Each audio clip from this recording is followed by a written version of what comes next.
Chers auditeurs du micro missionnaire, assalamu alaikum, bonjour à tout le monde, bienvenue sur notre chaîne et merci de votre fidélité. Dans la parole de Dieu de ce 5e dimanche du temps ordinaire, nous trouvons une réalité reprise dans la première lecture, tout comme dans l'évangile.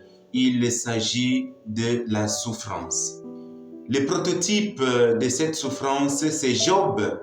Dans la première lecture, Job pose des questions sur l'essence de la vie.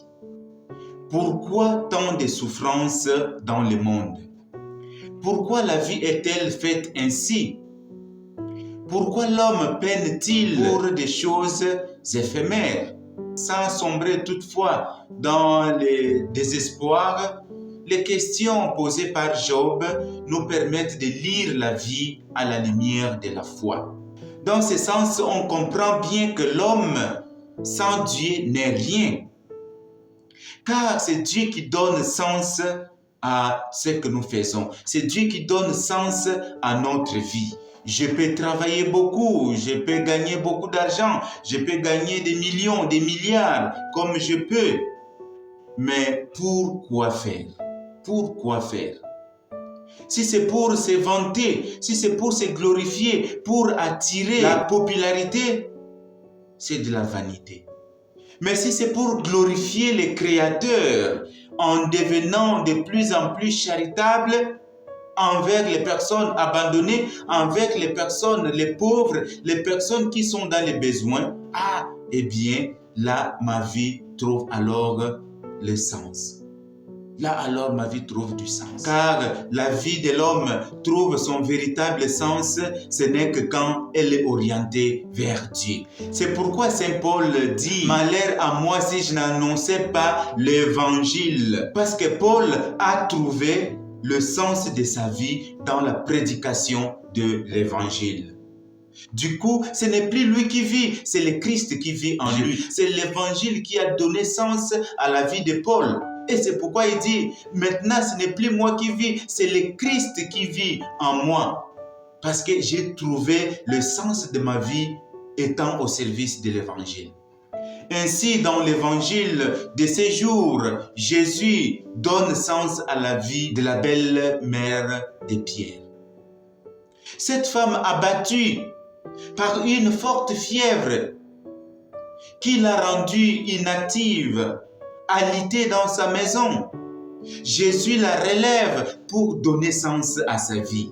C'est pourquoi aussitôt guérie, la belle-mère de Pierre se met tout de suite au service de Jésus et des autres. Mes chers frères, c'est Jésus qui donne sens à notre vie. Jésus guérit. Il est le seul qui peut nous révéler vraiment ce que nous sommes. Jésus nous libère. C'est pourquoi le désespoir n'est pas chrétien. Comme la belle-mère de Pierre, Jésus veut prendre chacun de nous par la main pour nous tirer. Situation difficile, pour nous tirer de nos désespoirs, pour nous libérer de nos souffrances et pour nous relever. Chers frères et sœurs bien-aimés dans le Christ Jésus nous tend la main. Il nous tend la main pour nous libérer de tout ce qui nous empêche d'être libres et d'aimer véritablement. C'est pourquoi, mes frères et sœurs, laissons-nous saisir par le Christ. Laissons-nous emporter par Jésus. Saisissons cette occasion. Si nous sentons en nous la présence de quelques forces négatives, des sentiments négatifs qui nous entraînent, qui nous enchaînent pour ne pas aimer Jésus véritablement, entièrement. Crions vers lui avec foi. Les voici en train de guérir les gens. Les voici en train de guérir toute forme de maladie. Ainsi, si nous crions vers lui, et par la puissance de son nom, il peut nous prendre par la main, comme il a pris la belle-mère de Pierre. Il peut nous saisir par la main pour nous libérer de ces situations difficiles dont nous n'arrivons pas à nous sortir par nous-mêmes. Jésus Sauveur, il veut nous libérer des esprits qui nous habitent et qui ne viennent pas de Dieu. Chers frères et sœurs dans le Christ, comme Jésus, aimons la prière. Si le Seigneur Jésus éprouvait le besoin d'un temps de communion matinale avec son Père, combien plus forte raison devrions-nous l'éprouver, nous aussi, pauvres mortels, pauvres pécheurs?